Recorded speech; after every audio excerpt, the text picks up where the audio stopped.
6권의 책을 주문 판매합니다. 박근혜 대통령 탄핵의 예고편, 윤창중의 처절했던 3년간의 칩거와 은두를 기록한 윤창중의 고백 피정, 문재인 세력에 맞서 대한민국을 기록한 윤창중 칼럼집 2017년 12월, 운명, 칼춤, 부활.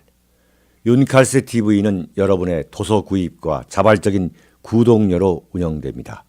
구독 버튼도 눌러주시기 바랍니다.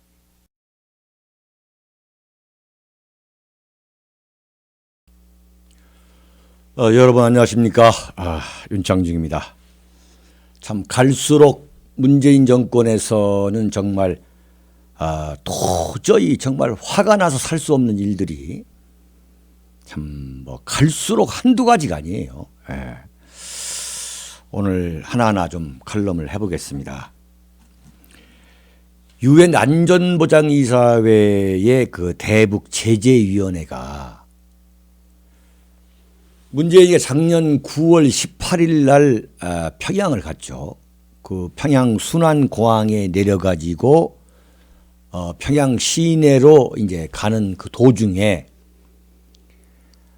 김정은이 하고 카퍼레이드를 했죠. 완전히 그 광란의 대중 동원 그런 상황에서 이제 카퍼레이드를 했는데 그 김정은과 함께 그 탑승한 벤츠 리무진 차량에 올라선 문재인, 그 문재인 그 장면을 제재 위반 사례로 그 유엔 안보리가 그 보고서에서 연례 보고서에 실었습니다. 바꿔 말하면 문재인을 사실상 제재한 겁니다. 정말 북한 핵이라는 것은 대한민국의 안보, 대한민국의 생존에 참 결정적인 영향을 미치는 이게 비수라고 할 수 있는 그야말로 독극물이죠. 이런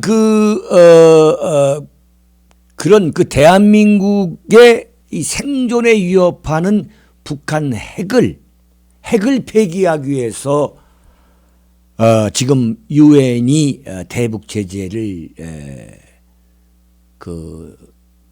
진행하고 있는데 여기에 정면으로 맞서는 정면으로 위배하는 그런 행위를 대한민국 대통령이라는 자가 저질렀다는 거죠. 이건 한마디로 참 대한민국 국가 원수라고 도저히 인정할 수 없는 정말 명명백백한 증거 아니겠습니까? 어떻게 이런 사람을 대한민국 국가 원수라고 인정할 수 있느냐 이거예요, 정말. 유엔이 인정하지 못하는 거예요. 유엔이. 정말. 그러면 문재인이가 김정은과 탑승했다는 그 벤츠 차량이 과연 유엔 안보리 대북 제재위원회가 가하고 있는 제재 대상의 하나로 모르고 탔느냐? 그럴 리가 없는 거죠. 미리 문재인이 가기 전에 청와대 비서실하고 이 김정은 호위부대하고 이 문제에 대해서 논의를 안 했다? 이건 새빨간 거짓말인 거죠. 논의를 안 했을 리가 없는 것이고 긴밀히 논의를 했죠. 그래서 그 김정은이가 평양 순안공항에 가지고 나올 그 리무진은 대북 제재 품목 중에 하나다 라는 것을 문재인이가 분명히 알고 그러면 왜 탔나 이거죠. 이것은 보란 듯이 대북 제재라는 것은 남북 관계에서는 의미가 없는 것이다. 또는 대북 제재를 완화해야 된다. 라는 그런 퍼포먼스 아니겠습니까? 그러니까 보란 듯이 무시한 거죠. 그리고 대북 제재 완화.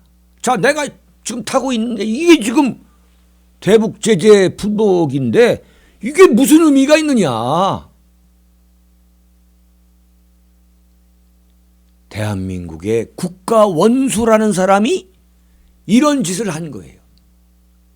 이걸 어떻게 대한민국 국민이 이런 장면을 보고 어떻게 대한민국 국가 원수로 인정할 수 있다는 말입니까?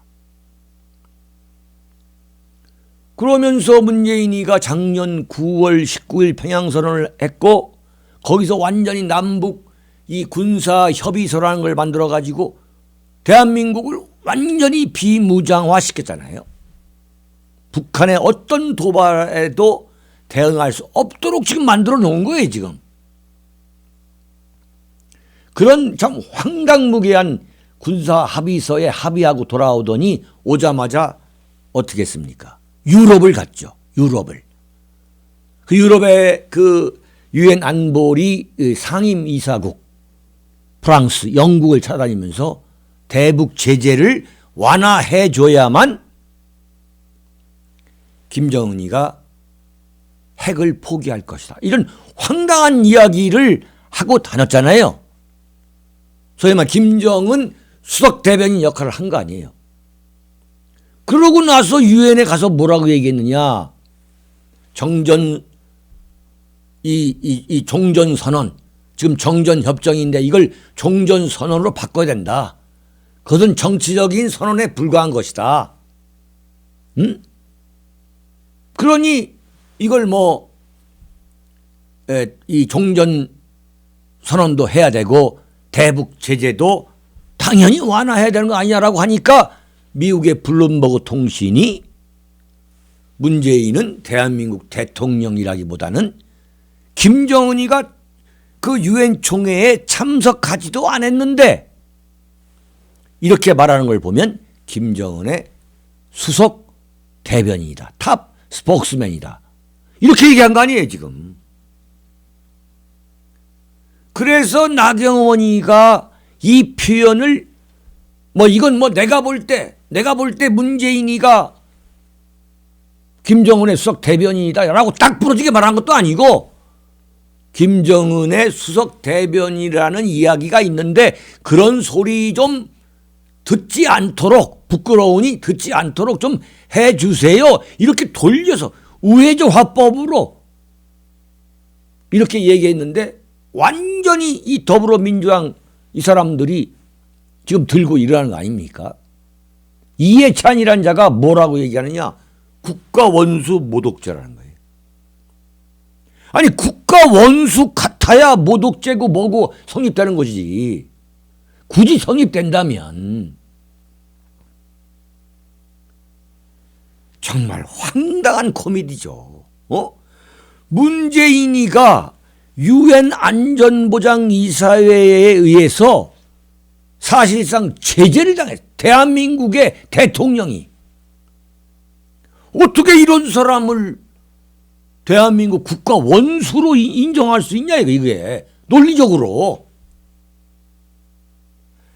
국가 원수는 뭐냐? 사전에 나오는 거예요. 국가와 국민의 생명과 재산을 보호해 주는 게 국가 원수입니다. 국가의 상징이고.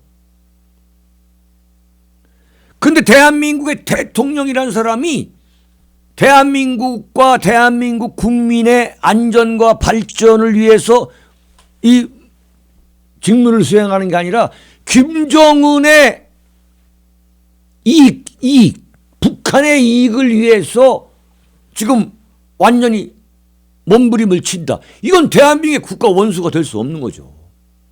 논리적으로. 이게 무슨 나경원 대표가 부끄럽지 않게 해달라고 한 것이 국가 원수에 대한 모독이라는 그 가정 자체가 황당무계한 코미디인 거죠. 저 웃기지도 않는 소리죠, 정말. 유엔 안보리에 의해서 제재를 받는 대한민국 대통령한테 어떻게 국가 원수라는 그 명예로운 타이틀을 붙여줄 수 있습니까? 택도 안 되는 소리지. 그런데 나경원이가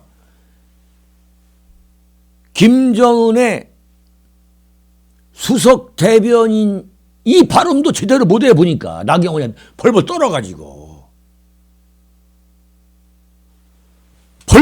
뭐 수석 부대변인 부 어쩌고 했다가 김정은의 수석 대변이라고 이렇게 발음한 정도로 이건 뭐 무슨 뭐 억장을 지르는 것도 아니고 염장을 지르는 것도 아니에요. 그냥 해본 소리에 불과한 거예요. 그런데 뭐 이런 나경원을 무슨 국가 원수에 대한 모독죄라고 해서 국회 윤리위원회에 제소하고 말이죠. 또 나경원은 뭘 하겠느냐.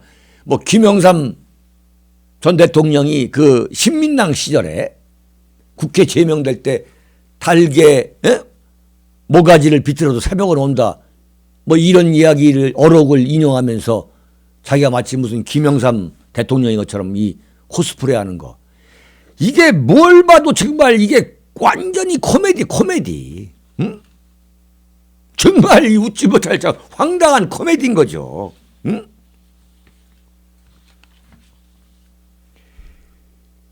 이게 지금 문재인이가 유엔 안보리에 의해서 사실상 제재를 받은 것 외에도 근본적으로 대한민국 국민이 문재인을 국가 원수로 인정할 수 없는 그 몇 가지 이유가 있습니다. 첫째 뭐냐?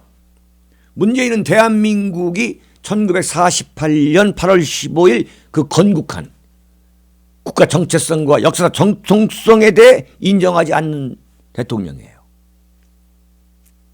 지금 3.1절을 맞아가지고 백범 김구 기념관에 가가지고 국무회의를 열었어요. 이게 무슨 의미냐? 대한민국 초대 건국 대통령이신 이승만 대통령의 정통성을 인정할 수 없다. 그러면서 지금 대대적인 반일몰이를 하고 있잖아요. 이건 뭐냐? 이승만 대통령의 건국을 이 부정하기 위한 역사 투쟁의 일환에 불과한 거죠. 그리고 대한민국을 전복시키고 김일성의 앞잡이 노릇을 했던 윤희상, 그 윤희상을 부인 김정숙과 함께 우리는 윤희상을 존경한다. 노골적으로 대놓고. 그리고 부인은 통영에서 동백나무 실어다가 동배론에 있던 그 윤희상이 묘에다가 그 기념식수를 하고 그것도 모자라가지고 윤희상 그 시체를 지금 통영에 갖다 놨잖아요. 이런 황당무계한 반대한민국적 행동을 하고 있는 그런 사람을 어떻게 우리가 진정으로 가슴속에서 대한민국 국가 원수라고 부를 수 있냐 이거죠. 윤희상뿐만 아닙니다. 노골적으로 간첩 혐의로 형을 살았던 대법원에 의해서 대한민국 체제를 전복하려 했던 간첩이다 이 사람은. 그런 판결을 받은 누굽니까? 윤희상뿐만 아니라 신영복을 정신적 스승이라고 부르고 또 대한민국 건국을 부정하는 그 누구 못지않게 부정해온 그 좌파의 정신적 스승이라고 하는 사상의 스승이라고 하는 류영희를 존중한다고 아주 뭐 노골적으로 대통령 선거에 나오는 문재인이가 자신의 그 문재인의 운명이라는 책에 노골적으로 써놨잖아요. 월남이 패망할 때, 미국이 패망할 때 그야말로 희열을 느꼈다. 어떻게 대한민국 대통령이냐 이런 반미주의자. 미국이 베트남 전쟁에서 패배할 때 희열에 몸부림을 쳤다고 고백한 인물. 한마디로 말하면 문재인은 대한민국의 건국을 부정하는 사람이에요. 두 번째는 절대적으로 김정은 북한에 유리한 군사적 환경으로 대한민국 안보 환경을 완전히 갈아 엎어버린 사람이에요. 국가 원수는 뭐냐? 앞에서 말씀드렸습니다만 국가와 국민을 지켜야 하는 그러한 막중한 책임을 있는 거죠. 그럼에도 불구하고 뭐냐? 지금 문재인 집권 지금 2년이 다 돼가고 있습니다만 1년 10개월 됐죠. 그동안에 완전 김정은의 북한은 핵 보유국으로 그것도 미국으로부터 사실상 인정을 받았죠. 그리고 서해 북방 한계선 NLL이 완전히 무력화되고 비무장지대가 완전 개방되고 한미연합훈련 완전히 폐지됐죠. 그래서 대한민국 무장해제를 불러왔다. 두 번째. 세 번째는 뭐냐? 대한민국이 1948년 건국 이후 정말 우여곡절, 숱한 우여곡절을 겪으면서 공고하게 만들어 놓아온 한미 혈맹 관계를 지금 완전히 파탄 직전까지 악화시켰다. 그리고 한일 관계를 최악의 상태로 만들어 놓은 거 아니겠습니까? 완전히 일본은 이 대한민국을 지금 적성국가로 보고 있는 거죠. 왜 그러느냐? 이건 문재인 이 세력의 끊임없는 대일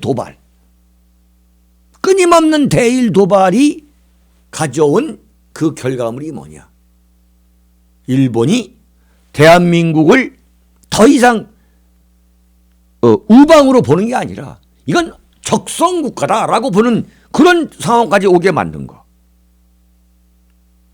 이런 사람 그러면서 완전히 그러면서 대한민국을 친중 외교 노선으로 친중 외교 국가로 바꿔 이 방향타를 완전히 돌려놓은 거. 이게 세 번째 이유죠. 네 번째는 뭐냐? 네 번째. 이건 아주 중요한 겁니다. 2017년 5월 9일 박근혜 대통령 탄핵으로 촉발된 실시하게 된 대선 자체가 김경수 드루킹 댓글 공작단 그 빙산의 일각으로 보여집니다만 그 여론 조작단 그 일련의 수많은 여론 조작단에 의한 이 선거 조작이다. 여론 조작이다. 지금 이 사건과 문재인과의 관계가 지금 명확하게 드러나 있지 않습니까? 드러나 있지 않겠습니까? 그 진실이. 따라서 그 진실이 철저한 진실 규명이 이루어질 때까지 문재인을 국가 원수로 인정한다는 것은 논리적으로 맞지 않는 거죠. 한마디로 문재인을 국가 원수라고 하는 것은 이건 황당한 코미디다. 저는 그렇게 보고 있습니다. 여러분도 똑같은 생각이실 겁니다. 자, 두 번째는 정말 너무너무 애숭이라고 제가 생각해서 다루질 않았습니다만 지금 통일부 장관으로 내정된 그 김현철이라는 자, 이게 제가 김현철이라는 이름 석자를 처음 알게 된 게 정동영이가 노무현 정권 시절에 통일부 장관을 할 때에 그때 장관보좌관이라는 자리에 이 정책보좌관이라는 자리에 김연철이라는 사람이 앉아 있는데 이 사람을 보니까 그 자리에 앉아 있을 만한 무슨 학력이나 경력이나 아무것도 없는 정말 애숭이가 앉아 있더라고요. 그래서 알아봤더니 이자가 완전히 이건 정말 그야말로 자생적 친북주의자예요. 그러니까 북한 김정일의 주변에 앉아있는 이 소위 말하는 대남 정책 그 실력자들보다도 더 친북적인, 더 북한의 입장에서, 더 김정일의 입장에서 이 대남 정책을 바라보는 그런 자가 거기 앉아 있더라고요. 제가 깜짝 놀랐습니다. 근데 이 자가 무슨 뭐 토론회다 세미나다 뭐다 할 때 계속 나와가지고 소위 말하는 김대중 노무현 정권 때 통일부 장했던 정세현이, 그 다음에 이종석이, 이 문정인이, 또 하나 더 한다면 얼치기 좌파 정동영이, 이 사람들의 마치 무슨 막 경쟁하듯이 나와가지고 대한민국 국민들 정말 억장이 무너지게 만들었던 인제대학교 교수라는 사람, 뭐 교수니 학자니 하는 얄팍한 알량한 이름을 빙자해가지고 온갖 친북적 개소리를 쏟아내는 그자가 바로 김현철인데, 그 물불 가리지 않고 온갖,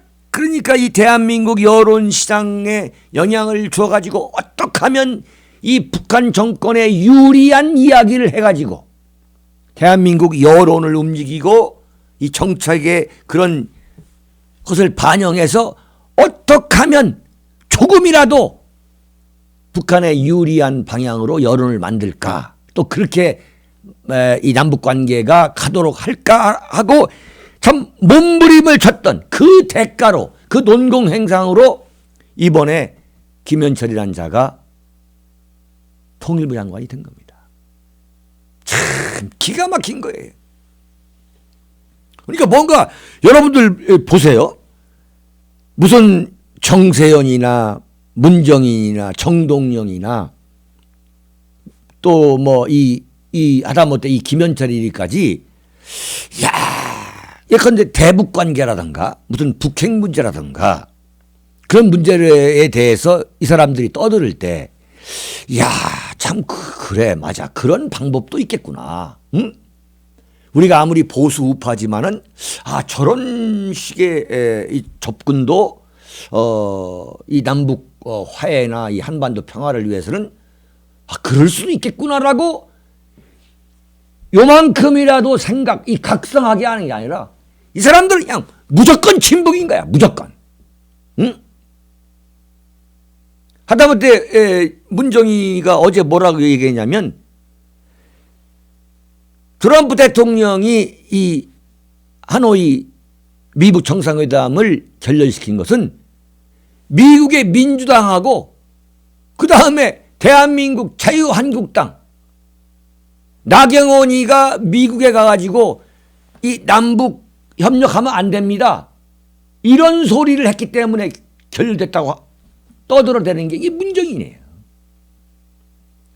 무슨 어떤 학문적인 이론을 얘기하는 것도 아니고, 경험담을 얘기하는 것도 아니고, 그렇구나, 정말 그렇구나 말이지. 그러니 정말 저런 식으로 한번 북한에 대해서 접근한다면 혹시 북한이 핵 폐기를 할지도 모르겠구나 하는 어떤 이런 자극을 주고 각성을 주는 이야기가 아니라 그냥 무조건 침묵인 거야. 보면요. 자, 정말 완전히 염장이 그냥 열불이 터져가지고 가만히 잠을 못 이루게 하는 그 자들이 바로 이런 자들인데, 정세현이가 그랬잖아요. 존 볼튼이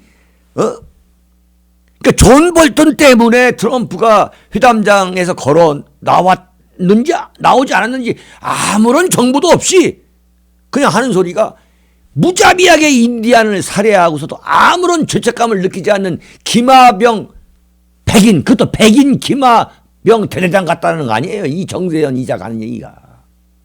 응? 정동영은 또 뭐라고 얘기했는지, 정동영은 형동령은 하노이 미북 이 회담이 결렬된 것은 일본이 로비해서 그렇다가 일본이 유시민이도 아베가 제일 좋아하는 거 보니까 정말 염장을 지르고 있단 말이지. 일본이 공작해가지고 트럼프가 회담을 파토났다는 거 아니에요. 이런 말도 안 되는 사람 인간들이 지금 더불어민주당이고 이 문재인 정권의 실력자들의 수준이 이것밖에 되지 않는 거예요. 정말. 응? 대한민국이 좀 이런 상황인데 이 김현철이 이자는 정말 정말 이 애송이 뭐 TV 토론에다 뭐 이런 나와서 하는 소리를 들어보면 저자는 정말 아니 어떻게 저런 실력으로 학생들을 가르치고 저게 무슨 대학 교수야 할 정도로 말이죠. 그저 머릿속에는 오로지 친북 이 잘못된 이 코드만 꽉 차가지고 말이죠. 저걸 정말 상대를 해야 되나 내가 손을 봐줘야 되나 정말 벼르다가 참 오늘 제가 이 말씀드리는 건데 이자가 좀 해놓은 걸 이게 뭐 쭉 보니까 지금까지 쏟아놓은 걸 보면 참 이게 완전히 지금 문재인이가 대한민국 국민하고 지금 선전포고하는 거예요 지금. 응? 제가 지난번 그 통일부 장관 조명균 장관일 때 제가 조명균 장관에 대해서 제가 이 비판하는 것 아마 거의 들어보지 못했을 거예요 아마. 저는 조명균 장관을 상당히 저는 의심하면서 처음에 반대하다가 이 언행을 보니까 이게 그야말로 무조건 이 조명균 씨를 소위 말하는 좌파로 몰아가는 것은 상당한 문제가 있구나라고 저는 제 나름대로 판단을 해가지고 제가 이 비판을 상당히 제가 유보를 했습니다. 막말로 엄한 사람을 잡는다는 것은 그것은 이 평론한 사람으로서는 정말 해서는 안 되는 저는 행동이라 보거든요.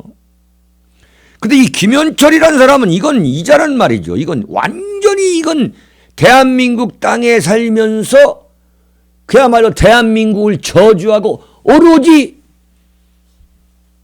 북한을 향해서 용비 어천가를 퍼부어대는 말이죠. 정말 철없는 해송이. 이건 이런 그야말로 이건 자생적 친북주의자예요. 완전히 이건 친북주의자예요. 이건 몇 가지만 좀 얘기를 해보면 천안함 폭침, 연평도 그 무력 도발. 그때 대한민국이 완전히 정말 분노에 휩싸여 있을 때 이 친구가 인터뷰에서 뭐라고 얘기했냐면 2011년에 남북관계가 이 파탄이 난 거 이것은 이명박 대통령이 14선언이라는 거 노무현이가 왜 임기 말에 평양 가가지고 김정은하고 합의한 그 14선언을 지키지 않았기 때문에 북한이 저지른 건데 그것도 우발적 사건이다 이렇게 얘기한 거예요. 그러니까 천안함을 폭침시키고 그래서 46명의 대한민국의 생떼 같은 해군들이 목숨을 잃어버리고 그런 엄청난 비극적 사건 그리고 김정은이가 완전히 연평도를 그냥 사정없이 때려 부순 거 그로 인해서 대한민국 해병이 목숨을 잃고 주민들이 엄청난 피해를 본 그 사건을 이자는 어떻게 보느냐? 이것은 이명박 때문이다. 이명박 때문이다. 그리고 그 사건도 이게 무슨 북한이 작심한 게 아니라 그냥 우발적 사건이야. 우발적 사건.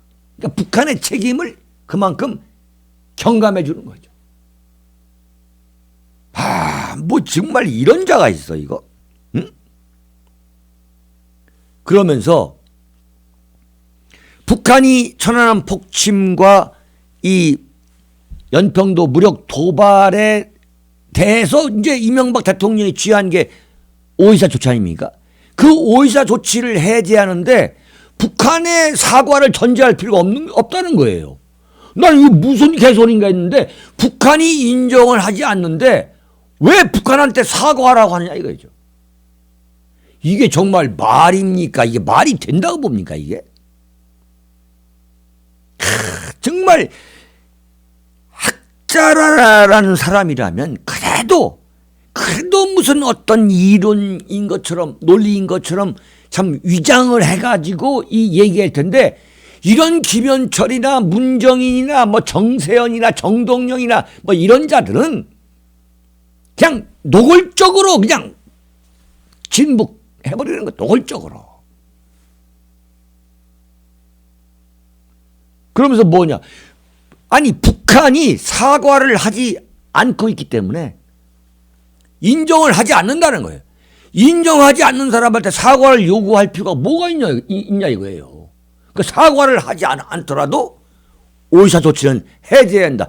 이건 참 황당한 소리라. 이런 자를 지금 문재인이가 통일부 장관을 시키겠다는 겁니다. 만약에 문재인이가 이런 자를 끝내 자유한국당이 또 뭐 반대하는 신용을 할 거예요. 이런 자를 끝내 통일부 장관을 임명하면 정말 대한민국 국민이 본때를 보여줘야 됩니다. 본때를. 정말 이번만은 이건 절대 양보해서는 안 되는 거예요. 이런 자가 대한민국 통일부 장관이 된다. 뭐 그 시절에는 뭐 국민의 한 사람으로서 내가 해본 소리다. 이건 이런 소리를 하는 사람은 대한민국 국민의 자격도 없어요. 국민의 자격도. 자, 기가 막힌 일입니다. 여러분 그러나 뭐 너무 실망해서 또 마음에 뭐 화병을 얻는다든가 이러실 필요는 없습니다. 다 사필 규정으로 규결이 될 거라고 저는 보고 있습니다. 여러분 감사합니다. 5권의 책을 주문 판매합니다. 박근혜 대통령 탄핵의 예고편, 윤창중의 처절했던 3년간의 칩거와 은둔을 기록한 윤창중의 고백 피정, 문재인 세력에 맞서 대한민국을 기록한 윤창중 칼럼집 2017년 12월, 운명, 칼춤, 부활. 윤칼세 TV는 여러분의 도서 구입과 자발적인 구독료로 운영됩니다. 구독 버튼도 눌러주시기 바랍니다.